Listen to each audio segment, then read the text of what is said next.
El futbolista brasileño Neymar rindió declaración el jueves por más de 5 horas en una comisaría de Sao Paulo por una acusación de violación en su contra.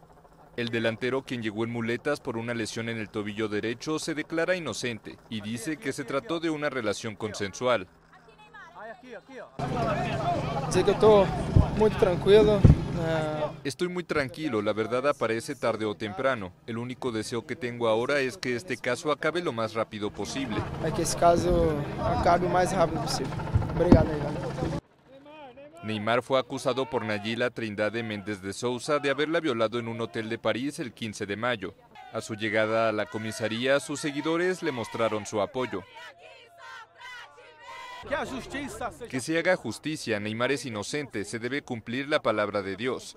Esa mujer tiene que pagar el precio, es una interesada. Muy interesada. Tras ser acusado, Neymar divulgó la conversación que mantuvo con la mujer, incluidas fotografías íntimas, lo que le valió otra investigación por presunto delito cibernético. La joven, por su parte, fue denunciada por la Policía Civil de Sao Paulo por haber puesto en duda la imparcialidad de la averiguación, al señalar en un programa de televisión que la policía estaba comprada. Desde que estalló el escándalo, hace 2 semanas, 3 abogados han desistido de defender a la mujer. La Policía Civil de Brasil denunció por difamación a Nayila Trindade Méndez de Souza, la mujer que acusa a Neymar de violación. La joven había dicho que la policía está comprada, al referirse en un programa de televisión al supuesto robo de la tableta, donde dijo que guardaba el video completo de su segundo encuentro con Neymar en París. En la investigación, las autoridades solo han encontrado huellas dactilares de Nayila y de la empleada de la casa.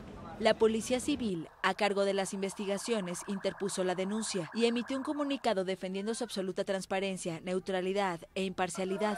Nayila presentó el 31 de mayo una denuncia por violación contra el astro de la selección brasileña. Afirma que existe un video al día siguiente de la supuesta violación. Solo 1 minuto ha sido filtrado y en él se ve a la chica golpear a Neymar y reclamarle haberla agredido en su encuentro sexual el 15 de mayo en París.